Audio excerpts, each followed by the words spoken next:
And on the 8th day, God looked down on his planned paradise and said, I need a caretaker. So God made a farmer. God said, I need somebody willing to get up before dawn, milk cows, work all day in the fields, milk cows again, eat supper, then go to town and stay past midnight at a meeting of the school board. So God made a farmer. I need somebody with arms strong enough to wrestle a calf and yet gentle enough to deliver his own grandchild. Somebody to call hogs, tame cantankerous machinery, come home hungry, have to wait lunch until his wife's done feeding visiting ladies, then tell the ladies to be sure and come back real soon and mean it. So God made a farmer. Somebody who'd bail a family together with the soft, strong bonds of sharing, who would laugh and then sigh and then reply with smiling eyes when his son says that he wants to spend his life doing what Dad does. So God made a farmer.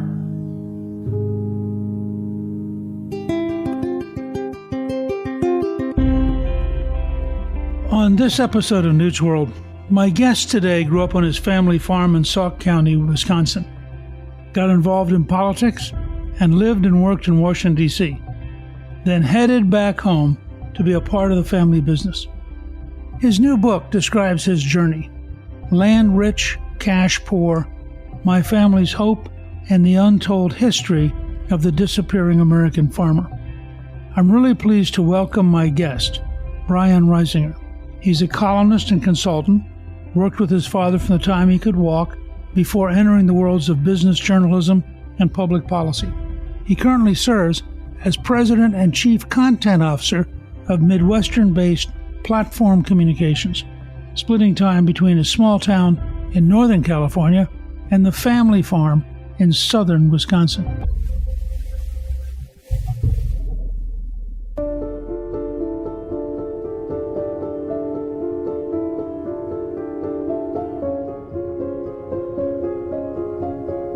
Brian, welcome and thank you for joining me on Newt's World.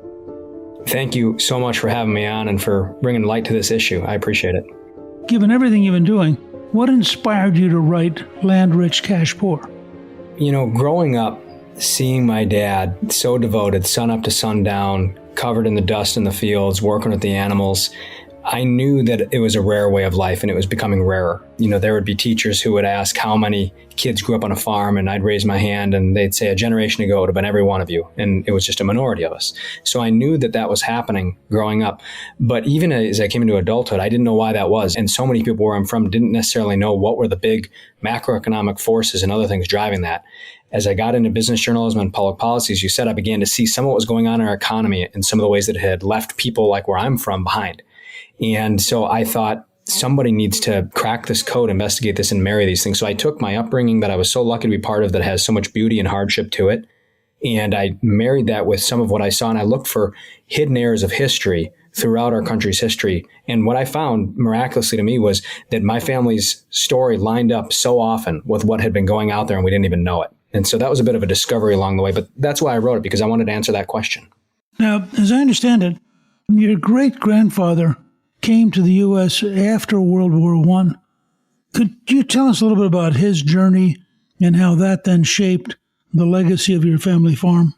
He had an incredible journey. He escaped pre-World War I in Europe and came here in part because he didn't want to fight in the war. Not that he didn't want to fight. He'd served in the military, but he wanted to have a better life. He didn't like what was going on in Europe and the way that everything, he could see the tinderbox. And so he came to America and he found a better life in the rolling hills of southern Wisconsin. Now, at that time, it was subsistence farming. And my great grandma had also come over for a better life. And so they really dug a living out of the dirt. And they, in the early 1900s, did what farmers were doing at that time, which was finding a way to take this opportunity and turn it into an entrepreneurial venture. And some crops could make it and some couldn't. And they had very, very hard conditions, but they made it through to the point that before the Great Depression, farmers were coming into a position of getting ready to move into the middle class in some cases. Your great-grandmother, did she know him before she came over? Amazingly, no. They grew up in Bavaria, just 3 miles apart. And they met actually at a funeral in Wisconsin. surrounded by the German Catholic crucifixes and other things that were familiar to them. It was one of the places, church functions such as a funeral or a wedding were one of the only places to meet people, especially in those remote days. So they met, and as it turned out, they'd only been 3 miles apart back in Bavaria. You talk about subsistence farming. What did they primarily grow?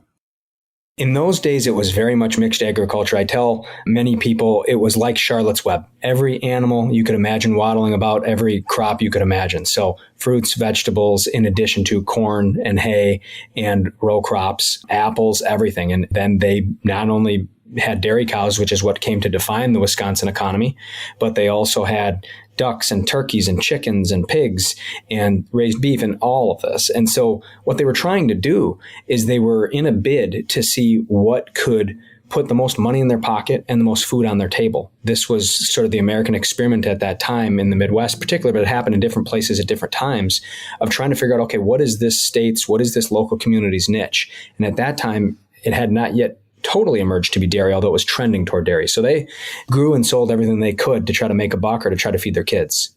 And did they ultimately end up as dairy farmers? They did. They found that milk was sort of the currency of the land. What was happening is Wisconsin did not have as much wide open acreage as Nebraska and Iowa, where you could just put rows and rows of corn as far as the eye could see. So we had to find a way to have our acreage be more potent. And this is where American ingenuity and research and development and all of these pieces began to work together, where people said, hey, you can grow hay and corn that's nutritious enough to feed to dairy cows. And with the right kinds of technology and the right hard work, you can really have a dairy herd that can yield a lot of milk. And so that's why Wisconsin emerged as America's dairy land. And my great-grandfather really was sort of riding that dynamo as it came. You make a key point, though, that in the 20s, farmers almost broke through. And then with the Great Depression, the whole agricultural income system really collapsed. Talk about the impact that had on your family and on your neighbors. Correct. And it's a crucial question because something that I learned and that I think a lot of readers across the country might not know up until maybe us talking about it here is that when the Great Depression hit in 1929, Black Thursday, in farm country, they'd been in years of depression before that, almost a decade before that. And what happened is prices crashed right after World War I and initiated kind of a 1920s ag depression that predated the Great Depression. And so you're absolutely right. They were in a position where they were about to climb into that middle class, and suddenly they were living in depression conditions in the 1920s as well as the 1930s. And so the farms that got through that, what happened is that's the moment. In the 1920s, that's the moment when we stopped having more farms in this country and we began having fewer. And that has been a trend that has gone unabated. And in many ways, our country has made worse ever since. Now, obviously, once America was settled, there was limited land and there was going to be natural industry consolidation wherever there's competition. So there were always going to be fewer farms. But that's the moment when it happened. It was in the middle of economic catastrophe. And it persisted for decades afterward. Did it get better with World War II, or what led to the rise of the modern, relatively prosperous American farm? You're exactly right. World War II, just as it drove recovery from the Great Depression writ large, also drove recovery in farm country. And so there were many, many farms that were wiped out. There were tens of thousands of farms wiped out in the 20s and 30s. Those that made it through had done it by scrimping and siving, maybe finding an opportunity to buy a neighbor out of foreclosure and find some cheap land. That's actually what my great-grandfather did. He held on. There were medical bills that went unpaid. There were farm injuries. There were tragedies. His son lost his leg. And they did all of this through the 20s and 30s, made it through onto the other side. And my great-grandfather had saved enough money to purchase a farm up the hill that had gone into foreclosure. And that's where my grandpa came into the picture. And my grandpa then bought that farm from my great-grandpa. And so my great-grandparents were still paying off the mortgage on the original farm. And then my grandpa, and eventually my grandpa and grandma, although he was a bachelor for a number of years, took over debt and paid that off as well. And so if you could get through and find a way to acquire more land, you were able to, at the end of that, climb in the middle class. And they just slipped by and did that as my great-grandfather's generation was ending and the torch was passing to my grandpa. You begin to have a relatively prosperous agricultural community, but then the pressures to get bigger or go out of business really begin to build. Talk about that whole notion that it's almost impossible to run a small farm and be competitive in the modern world. It is. And there are historical based arguments and facts. There's also political debate that grows out of this era. And I guess what I'll say is, friends on the right and the left have things to be upset about this period of history in terms of what happened. But the reality is that the American farmer emerged into a world where he was the little guy alongside of big government and big business. And on the big government front, there was the intervention from the Depression that some would argue was needed and some would argue was not necessarily geared the right way. But whatever the case, it continued on. That intervention, those government programs continued on. And at the same time, as we emerged in the 1950s, we had an economy that began to be dominated by big in a much bigger way. Bigger businesses, bigger companies in more and more industry sectors. Again, some of that is natural through the course of economic competition. Some of it perhaps is less so. But what happened is the farmer was put into a position of constantly chasing scale, either because of the economic reasons of all the large companies across our country or because of the way that the government programs work, which over time they are prone to favoritism and abuse. And so again, there are things that people on the left and the right can be frustrated about here, but the American farmer was the little guy in a suddenly much bigger world, and it created that economic scale pressure among other problems.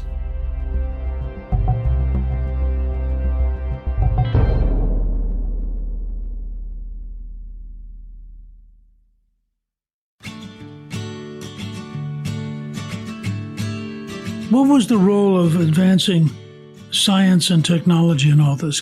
The amount of science that now goes into agriculture is just unbelievable. It has no relationship to 200 years ago. This is, in many ways, agriculture may be the most effective user of science and technology. Talk about both what's happening with science and technology and what's its impact on the quality of life for farmers. It's astounding the role that technology plays in agriculture. You're absolutely right. And it has been a double-edged sword that is so large and so sharp, it's almost unfathomable. And I'll talk about the good first because it's undeniable. We went from horses to tractors. We went to motorized implements. We went to electricity. And those are just the basic building blocks. To your point, there are incredibly sophisticated systems that help farmers with the planting and the harvesting of their fields, making sure that they get the precise amount of moisture for soybeans. All of these incredible things. And that's amazing. And it is a modern miracle that has made it possible for us to feed more people more affordably with fewer people breaking their backs to do it. And that is a good thing, ultimately. And that's another part of some of the disappearance of farms that was going to be natural. There were going to be some farms moving on as we got to a place where not everyone had to grow their own food anymore, right? And so that was an incredible thing. It's still incredible. It's still advancing us every day. The reason I call it a double-edged sword is because it also needlessly ended up favoring some farms over others. And that has been one of the major areas where we contributed to disappearance of farms in a way that we didn't need to. And that we can talk in a bit about how that impacts food prices. But what happened in the 50s, 60s, and 70s, there was a need to help farm wages catch up with manufacturing wages. Everyone was leaving the rural areas to go work in the factories, and that was natural, normal economics. When we got to the 70s, the way that they had been doing that was through technology that made it possible for farms to take on more acres and more animals with less labor. That was natural. Over time, those wages caught up to one another where farm and factory wages weren't quite so out of whack.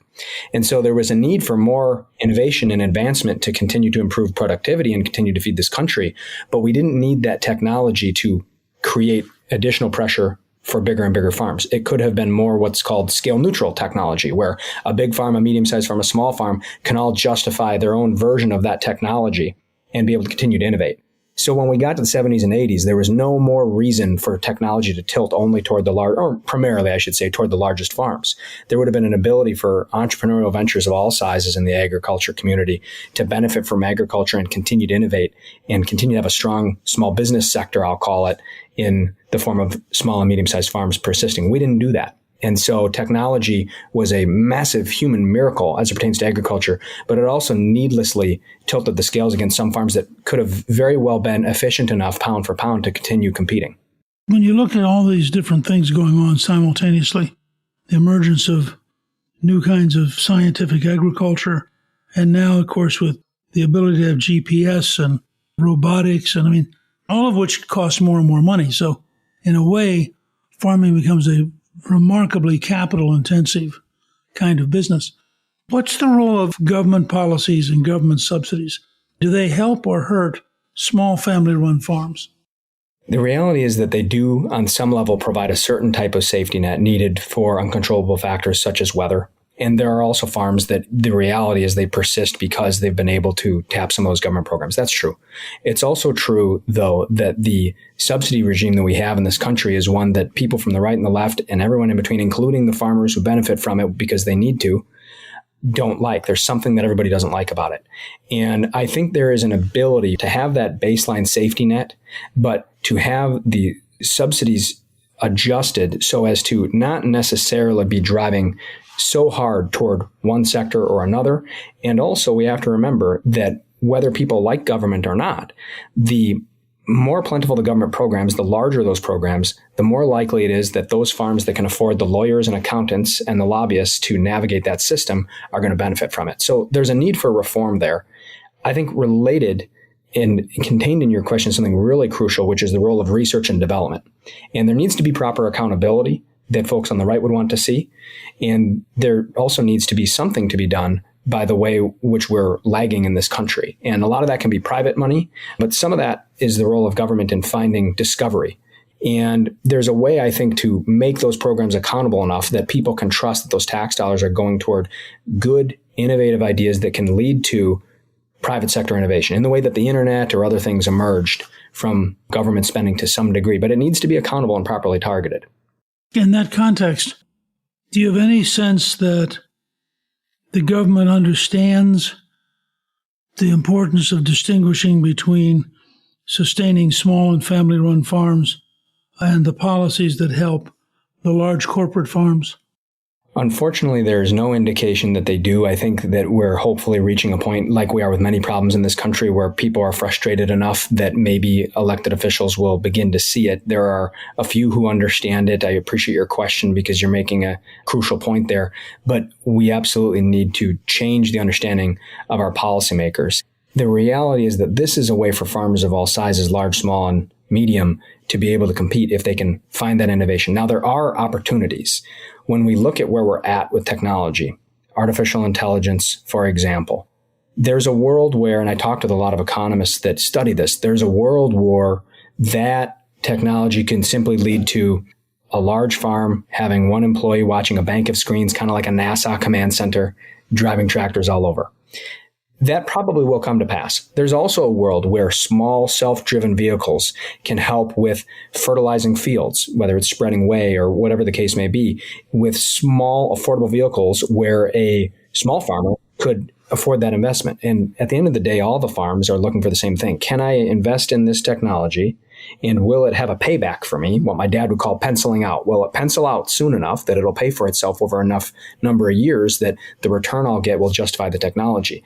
That's something that's very possible for large farms right now. It's not as possible for small, medium-sized farms. But AI, that's an example of one thing that good. These small driverless vehicles in fields is an example. And there's many. How does all this then affect kind of small town America? Because originally the small towns grew up surrounded by lots of little farms. And as the little farms disappear, you begin to lose the marketplace that they sustain. So how has that affected, for example, in Wisconsin, smaller towns? Absolutely. It's been a hollowing out of rural America. And I come from a small town. Our farm is between Plain and Spring Green. My dad still runs it. My sister's working to take it over. And I help out on the business side. They throw me in a tractor now and then. It used to be there were farms that would sustain an entire family.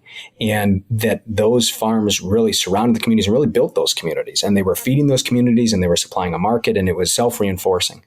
These areas have been depopulated in a way that is shocking, that goes beyond the normal shift from the farm to the bright lights of the city and the shift toward urban jobs. And now we have a situation where the hollowing out of rural America has become so difficult that it's devastated many of these areas. And in many ways, the decline of farms is sort of a precursor to the Rust Belt decline. In many cases, these areas overlap as well. And so it's really been very, very problematic. And I'm hoping, though, that we're at a point in our country where we can begin to recognize it for two reasons. One is COVID, although a terrible thing in many, many ways, did have the one small silver lining of having people moving to different areas, seeing how mobile our economy could be. So there are more people moving to rural areas. Actually, rural population recovered for the first time in a couple decades more recently here. That's one reason. We have more money, more ideas, and more people coming into rural areas.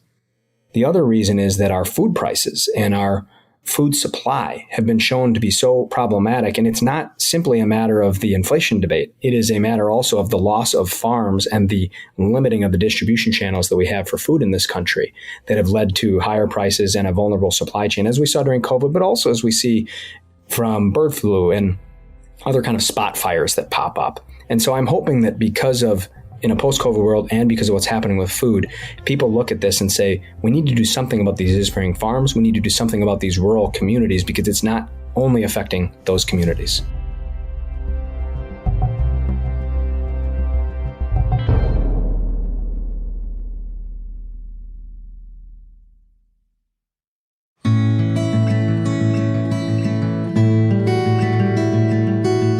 So you sort of touched on something which became kind of a political issue a week or two ago, and that is, to what extent are higher prices for food a function, for example, of higher prices for energy, which then goes also into things like fertilizer, and to what extent is it price gouging? How do you interpret the market as it affects the American consumer? The issues driving our food prices are so much fundamentally deeper than our public debate has gotten to. It is true that increasing costs of energy and fertilizer and seed and other things have contributed to higher costs for farmers, but that's been going on forever. When I grew up in the 90s, I remember emerging from college in the early 2000s and meeting a banker in Nashville who talked about the good years after the Great Recession. And I looked at him and I said, when were the good years? And that's because in where I'm from, the prices have always been going up. And the income opportunities, the entrepreneurial opportunities have always been faltering, at least as far as in my lifetime, as we had a good middle class living that I saw slipping away. So that's always been going. What is there about living on a farm, which despite all of these problems and all these challenges, people just do it? It is truly a way of life. What is there about that way of life? It gets down into your blood and your bones. And when you wake up in the morning, you see the sunrise over the land. When you walk down to the barn and you hear your dad whistle, and with one whistle, the cow dog runs out and brings the cows in from pasture. When you grew up driving with your dad to check the hay by hand and you see him look at the sky and feel the moisture of the hay and kind of decide whether it's time to cut it or whether the rain's going to come. These are magical things. And you learn work ethic. You learn about the circle of life. You learn so many things that just become elemental to who you are and so many of the values that matter to our country. I think that's why this is a troubling issue too. And so that's why. And despite the hardship and the difficulty of it, it's just a beautiful way of life. And it's not only your home or only your job, but it's your community. It's your heritage. It's everything. I always get the sense when I talk to friends of Callista's who are still committed to the land that there's a satisfaction they get out of getting up every day. A number of them are still dairy farmers. And just the interaction with the dairy cows, the interaction, the quality of the air, the beauty of the land, that there's something that just makes them feel good. It's just fulfilling. It truly is a calling. It's like that old broadcast, So God Made a Farmer. You know, it is such a fulfilling thing. It's who you are. And when I grew up and learned that I wasn't going to farm just because my gifts were elsewhere, that was a very difficult struggle for me. I was the first eldest son in 4 generations to not do it. And for a long time, I felt like I'd let my dad down, even though he was supportive. And the reason for that is I saw him and I saw his devotion. I saw what he got out of it. It was a calling. It was what he was meant to do. And ironically, even though he didn't have a choice, it was what he was supposed to do as well. But it gets down into your blood and your bones, as I say. What advice, given all the complexities we're discussing here, what advice would you give to young people who are kind of interested in pursuing a career in farming, but not quite sure if it's the right path for them? There are some hard asset type things that you have to figure out. Where are you going to get land? Is there land that you can purchase from your dad, like my dad did his dad? Will you need to lease land? Those things will severely impact your business model one way or the other, for certain. But the biggest thing that I say to young people getting into farming, and the way that my sister is coming up, taking over from my dad, is you have to engage and talk to people, other people in agriculture, people in other parts of the economy. The thing about farming, one of the things is there's a beauty in the remoteness. There's an individualism to it. You learn to figure things out yourself. That's part of the reason that people are so independent minded in rural areas. But you also can become too remote and not know what's going on, not know what's happening. And so you may not learn that there's a new technology that you can adopt. You may not learn that there's a new crop that you could grow that can diversify your mix. And maybe it's only 10 or 20 acres, but it's a new area that in 10 years, it's going to be a major market. You have to engage. You have to make sure that the beauty and the remoteness of the life doesn't withdraw you from what's going on in agriculture, what's going on in our society, because you have to have a voice in it to be able to have a shot. So, on balance, though, you think that there's a very satisfying potential future for a young couple that wants to go do it? It's an incredibly hard life, especially if you're trying to start out in it, but it is incredibly valuable and worthwhile. Part of the issue, I think, is answering the question of, can we save our farms for the future, or can we reduce the amount of disappearance? I think we can. We have lost 45,000 farms on average annually for the past century. That's more than 70% of our farms. We still have nearly 2 million left. And the incredible thing about that is 96% of them are family operations, and the majority of them are medium and smaller farms. And these are farms that are not providing full-time income. That's how they're still there. So people are pulling shifts at the factory, pouring concrete, working construction jobs, and running a farm. What if we could do things to make those 2 million farms entrepreneurial businesses again, growing ventures again?